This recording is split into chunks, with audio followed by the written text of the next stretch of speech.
Quoi de neuf les devs, numéro 16. Première chose, vous pouvez retrouver la newsletter en format normal sur l'adresse happytodev.substack.com. L'édito. Salut les devs, je souhaite à toutes et à tous une excellente année 2023, qu'elle soit synonyme de santé, de bonheur et de réussite. Que le meilleur de 2022 soit le pire de 2023. Et voici donc le premier numéro de l'année. Une année malheureusement sous le signe des augmentations, de l'inflation, d'augmentation des taux d'intérêt, bref, de perte de pouvoir d'achat. Il est temps d'investir sur vous, de croire en vous. Ne doutez pas, soyez fiers de vous. Chaque difficulté dépassée vous rend plus fort. À présent, je vous souhaite une bonne lecture.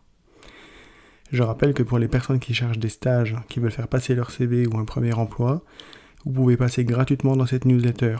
J'ai effectué une action cette semaine pour en parler et vous êtes déjà à peu près une dizaine à m'avoir contacté. N'hésitez pas, c'est gratuit. On va s'organiser pour voir comment on le met en place concrètement dans la newsletter. Au programme de ce numéro, le coin des lecteurs, le sondage des précédents numéros, le tour de Twitter, Tool Tips, Tâton Popcorn, les sorties de la semaine.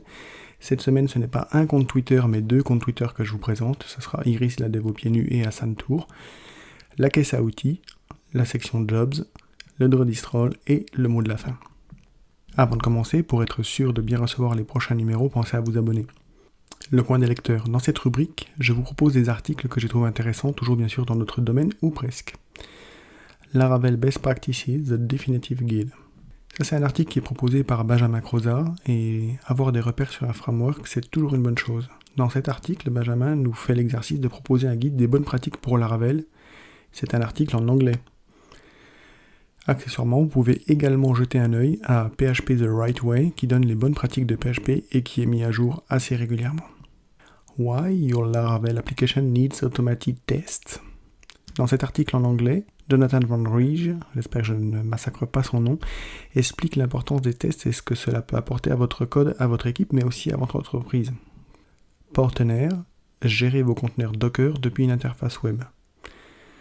Si gérer vos conteneurs Docker via une interface web vous tente, je vous propose l'article de tuto informatique qui vous expliquera le pourquoi et le comment. SEO Case Study, almost 9000 clics in 4 months more. Benjamin Croza nous propose ici son expérience SEO et comment il a fait près de plus de 9000% de clics sur son site. Donc si la thématique de la SEO vous intéresse, n'hésitez pas à y jeter un œil à son article qui est en anglais. Les 10 meilleurs articles de Laravel France pour 2022.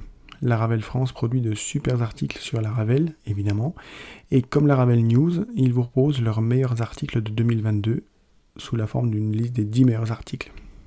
À lire absolument. Les sondages des précédents numéros. Dans le numéro 15 de Quoi de neuf les devs, je vous demandais votre avis sur le fait que l'IA allait remplacer les devs. Et voici les résultats. Vous êtes 16% à penser qu'elle nous remplacera complètement, et vous êtes 84% à penser que l'IA nous assistera plutôt que de nous remplacer. C'est un sujet qui émerge énormément sur les réseaux sociaux, et je ne doute pas que cela va être sans doute un des plus gros sujets de l'année 2023. Dans la version podcast de ce même numéro de Quoi de neuf les devs, je vous demandais si ce nouveau format de la newsletter, donc en format podcast, vous apportait quelque chose. Les résultats ont été 22% de bof, 0% de nul, et ça me rassure, 22% comme quoi c'était un complément intéressant, et 56% comme quoi c'était génial. Alors évidemment, vous n'êtes que 9 à avoir répondu, donc c'est pas forcément significatif, mais je prends tout de même la tendance à me dire que ça présente un intérêt, et donc je suis heureux de vous annoncer que je vais continuer cette expérience que vous êtes en train même d'écouter. J'ai par ailleurs pu interagir avec certains d'entre vous par rapport aux plateformes d'écoute que vous utilisiez, et pour le moment du coup c'est dispo sur Apple Podcast, Podcast Addict, Spotify et évidemment l'application Substack. N'hésitez pas à me faire savoir s'il vous manque une plateforme préférée sur laquelle vous écoutez vos podcasts habituellement. Le tour de Twitter. Dans cette rubrique, je vous présente les tweets que j'ai trouvés intéressants au cours de la semaine. C'est évidemment complètement subjectif et c'est assumé. Une infographie sur ce qu'est ChatGPT.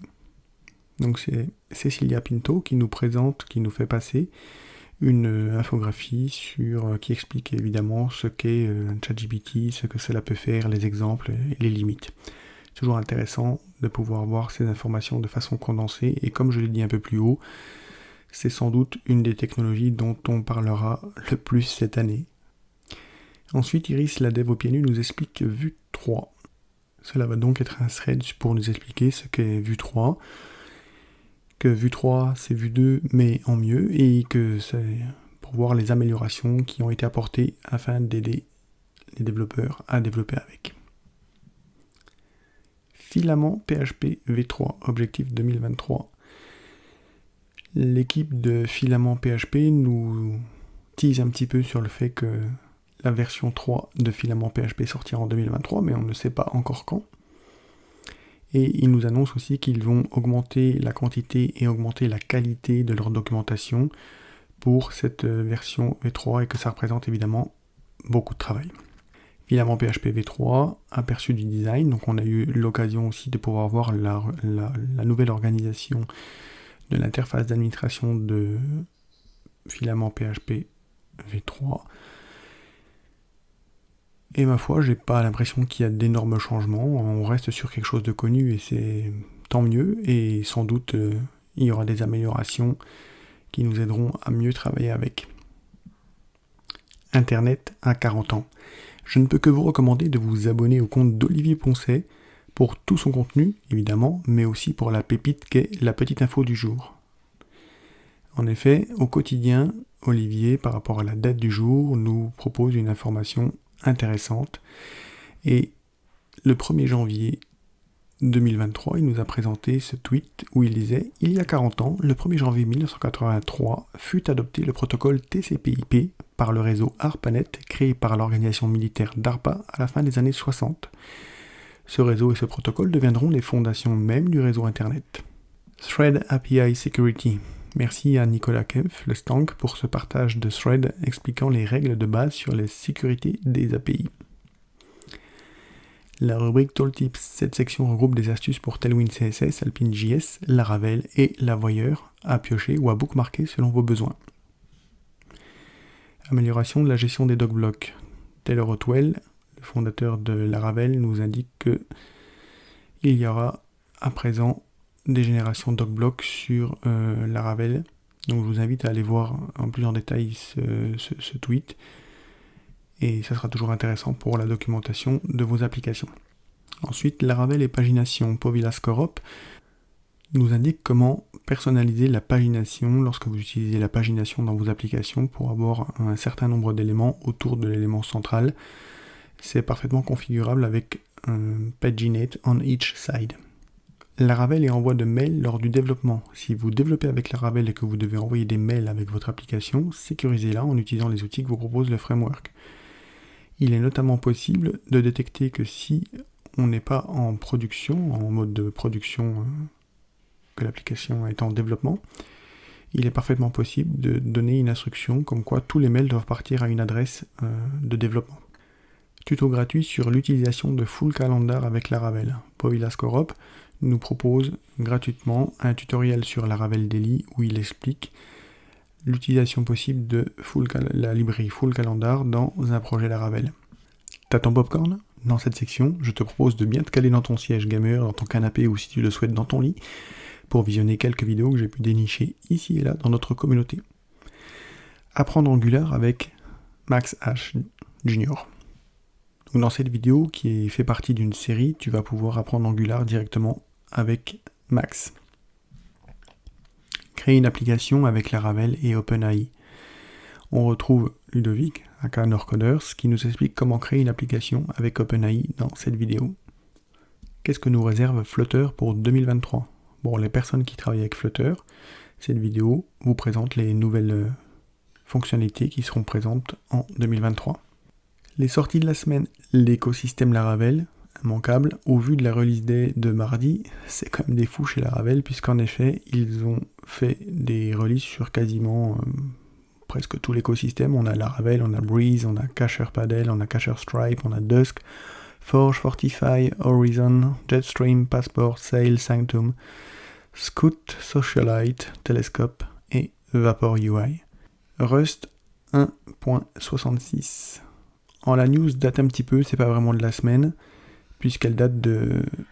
Cette nouvelle version date du 15 décembre, mais bon, c'est toujours bien de le savoir. Vous pouvez retrouver l'annonce sur le blog officiel et la release note dans la newsletter au format classique. Les comptes Twitter de la semaine. Cette semaine, on a renommé la rubrique, qui est habituellement le compte Twitter de la semaine, en les comptes Twitter de la semaine, tout simplement parce que j'ai trouvé 2 comptes intéressants cette semaine. Je vais vous parler d'Iris la Dev aux pieds nus et d'Hassan Tour. Tout d'abord, commençons par Iris. Donc Iris est développeuse, elle fait du Laravel, c'est forcément un point en plus, mais c'est aussi une artiste et de surcroît, je pense pouvoir deviner qu'elle aime bien le docteur.